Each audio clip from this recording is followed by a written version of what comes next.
New raids, events and more are coming to Pokemon Go in February 2024, and in this video I will be going through all of the details for the month, raids worth raiding, 100% IVs for the raid bosses, event tips and more.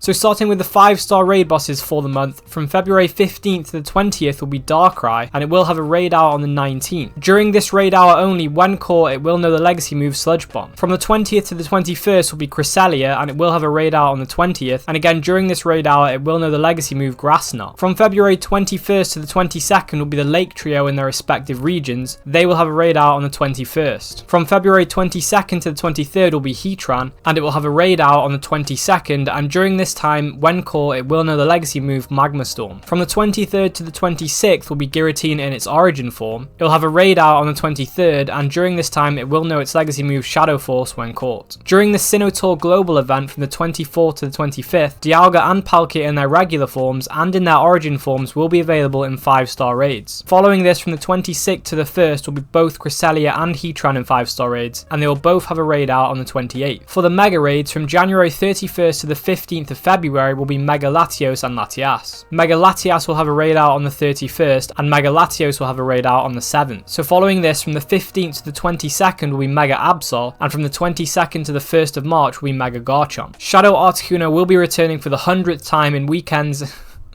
Shadow Articuno will be returning again in weekends in February, and Elite Raids will be returning with the debut of Enamorus in its incarnate form. These Elite Raids will take place on February 14th at these times. Remember, Elite Raids can only be done in person, so remote raid passes will not work on these. And if it works in the same way as Elite Raids did last time, Enamorus will be released in 5-star raids in the coming month, so you will be able to remote raid it then. So moving on to the events for the month, February Community Day will be taking place on February 4th from 2 PM till 5 PM, and it will feature Chansey. We do have the details for this event, so I'll quickly run through them. So Chansey will be appearing more frequently in the wild, and it will have boosted shiny rates. The bonuses will be quarter hatch distance, 2 times catch candy, 2 times chance for candy XL, lures and incense will last for 3 hours excluding daily incense, you'll get 5 snapshot photobomb encounters with Chansey, you'll get 1 additional special trade for a maximum of 2 for the day, trades will require 50% less Stardust, and Happiny will be hatching from 2 km event eggs, and it will have boosted Community Day shiny rates. You can evolve Chansey between 2 PM and 10 PM to get a Blissey that knows Wild Charge. There will be bonus in-person 4-star Chansey raids taking place between 5 PM and 10 PM on the day, and upon completion these will cause Chansey to appear around the host gym, and again these Chansey will have the same boosted Community Day shiny rates. There will be event-themed field research to catch Chansey, rewarding Chansey encounters, Stardust, Great Balls and more. There'll be a Community Day web store bundle and 2 bundles in the in-game shop. There'll be a $1 special research, and there'll be event-themed stickers that can be obtained by spinning Pokestops, opening gifts and for purchase in the in-game shop. So following this event, starting February 5th until the 11th will be the Dragon-focused Lunar New Year event. The details for this event are as follows. Drampa will be making its debut, and it's being released alongside its shiny. The bonuses for the event will be increased chance of lucky trades, increased chance to become lucky friends, and you'll get additional candy and chance for Candy XL for catching Pokemon with nice, great or excellent throws. Wild encounters will be Magikarp, Dratini, Shuckle, Fennekin, Skrelp, Noibat, and rarely Jangmo-O. In 1-star raids will be Dratini, Dino and Goomy, and in 3-star raids will be Druddigon, Turtonator and Drampa. In field research will be Dratini, Trapinch, Swablu, Gibble, Darumaka, Druddigon, Dino, Skrelp, Tyrant, Goomy, Turtonator and Drampa. There will also be a $2 timed research available rewarding Stardust, XP, 2 lucky eggs and event-themed encounters. There will also be a global challenge for this event where trainers have to get a combined 1 billion nice throws, and upon completion this will unlock some legacy moves from evolving certain Pokemon during the event. There will also be additional wild encounters and an additional 1-star and 3-star raid boss. So during the time of this Lunar New Year event, on the 10th there will also be a Go Battle Day. On February 11th there'll be Hisuian Decidueye Raid Day. Following this event there'll be the Carnival of Love event from the 13th to the 15th, which is leaked to feature the debut of shiny Oricorio. The in-person Sinnoh event will take place in Los Angeles on February 16th to the 18th. I will go through the full details and tips for Sinnoh in a different video. Following the in-person Sinnoh, the Road to Sinnoh event will take place from February 19th at 10 AM till the 23rd at 10 PM. We also have the details for this event. The bonuses will be half hatch distance, the remote raid limit will be increased to 10 from February 19th to the 22nd, and there'll be no remote raid limit from February 23rd to the 25th, over the time of the global Sinnoh Tour. Turtwig, Chimchar and Piplup will be in the wild and in 1-star raids, and Grottle, Monferno and Prinplup will be rare spawns in the wild, and they'll be available in 3-star raids as well. In 5-star raids on February 19th will be Darkrai, on the 20th will be Cresselia, on the 21st will be the Lake Trio in their respective regions, on the 22nd will be Heatran, and the 23rd will be Giratina Origin form. In 2km event tags will be Badoo, Chingling, Bonsly, Happiny, Munchlax, Riolu and Mantike. There will be a free timed research that will reward encounters with Heatran, Origin form Giratina, Cresselia and Darkrai. There'll be event themed field research tasks to get you some items to prep for Sinnoh Tour Global. There'll be new avatar items for purchase including Giratina helmet and wings, Diamond Clan outfit and boots, Pearl Clan outfit and boots and Team Galactic outfit. A free Go Tour avatar tee will be available in the in-game shop as well, and there'll be Sinnoh Tour theme stickers available from spinning Pokestops, opening gifts and for purchase in the in-game shop. There'll also be 2 paid tickets for this event which will be available from February 19th at 10 AM till the 25th at 6 PM. The first one is the Road to Sinnoh raid ticket which will cost $5. This will get you a timed research that will get you 10 Dialga and Palkia candy, 5 Heatran, Giratina, Cresselia and Darkrai XL candy, and an Eevee fan mask. For this ticket you'll also get an extra 5,000 XP for completing raids, 1 additional candy from catching Pokemon from raids, and 2 additional free in-person raid passes from spinning gyms each day of the event. The second ticket is the Road to Sinnoh hatch ticket which will also cost $5. This will get you a timed research that will reward encounters with the regional Pokemon Pachirisu, Chatot and Carnivine, and it will also get you a Pikachu fan mask. From this ticket you'll also get a bonus of 2 times hatch, XP, candy and Stardust. So following this event will be the Sinnoh Tour Global event taking place on February 24th and 25th from 10 AM till 6 PM both days. Again, I will be going through the details for this event in a video later in the month. So these are all the events for the month of February. For the spotlight hours we've got Dratini on February 6th with 2 times catch XP, we've got Munna on the 13th with 2 times catch candy, and both Sandshrew will be on the 27th with 2 times transfer candy and an increased chance of transfer rare candy XL. In research breakthroughs will be either Galarian Weezing, Galarian Mr. Mime, Lapras, Jangmo-o, Furfrou or Goomy. So that's all the details for January. Let's have a look at which Pokemon will be worth raiding for the month. But just before that, if you do enjoy my videos and you want to support the channel, you can now become a member. You'll get exclusive loyalty badges, emojis and more. Check it out by pressing join below the video.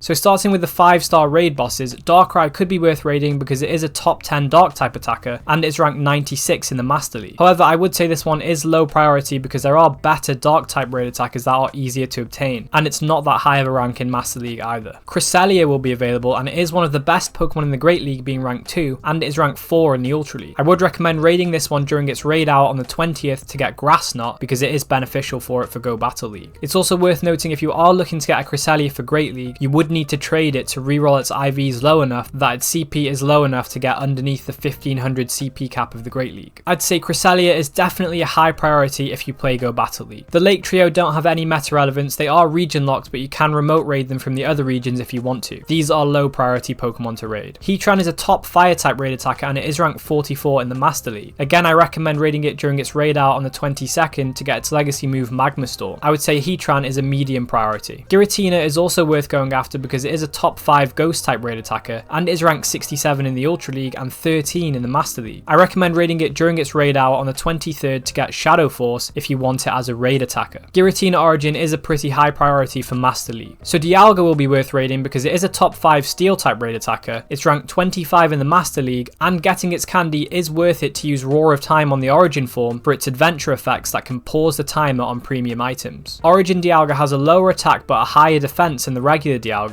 and with Roar of Time it will be a top dragon type attacker. It'll most likely be strong in the Master League as well if it has the same moves as regular Dialga with the addition of Roar of Time. So Palkia will also be available and it's not a bad dragon type attacker but nothing special. However, it is ranked 20 in the Master League. Again, raiding it will be a high priority for its candy for the Origin form to use Spatial Ren's adventure effect, which expands the wild Pokemon encounter radius. The Origin version of Palkia has better stats overall, and with Spatial Rend it will be a strong dragon type attacker and better in the Master League as long as it gets the same moves as regular Palkia as well. I would put the origin forms of Dialga and Palkia at the highest priority. For the Mega Raids, Mega Latios and Latias will be available, and for both of these they are strong Dragon type and Psychic type attackers, but generally Latios is better, and it is better in the Master League at rank 50, so I'd recommend raiding Mega Latios out of the two. With Pokemon like Mega Rayquaza, Garchomp and Salamence in the game now, Mega Latios is less of a priority. So Mega Absol has no meta relevance, so you could skip this one unless you need it for the Mega Dex. Mega Garchomp will be available, and it is the second best Dragon type attacker, and Garchomp is ranked 33 in the Master League. Shadow Articuno is a decent Ice type attacker, but to be honest you can skip this one because there are better Ice type attackers that are easier to get. So Enamorus will be worth picking up for the Dex, but I'm not sure about its relevance yet because we don't know what moveset it's going to get. So with that said, what are the 100% IVs for the raid bosses?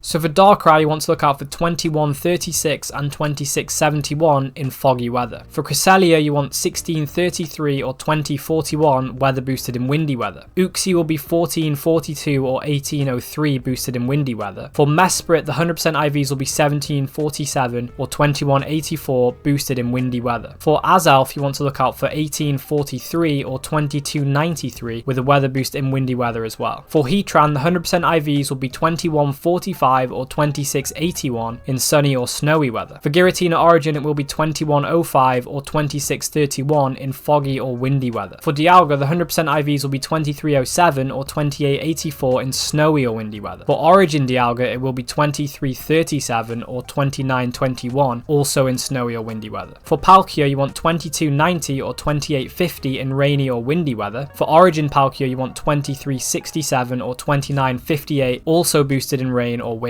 For Shadow Articuno, you want 1743 or 2179 boosted in snowy or windy weather. For Latios, you want 2178 or 2723 in windy weather. For Latias, you're looking for 2006 or 2507 again in windy weather. For Absol, you want 1442 or 1805 in foggy weather. And lastly, for Garchomp, you're looking for 2264 or 2830 boosted in windy or sunny weather. So those are the 100% IVs to look out for the raid bosses. Let's go through some of my thoughts and tips for the events for the month.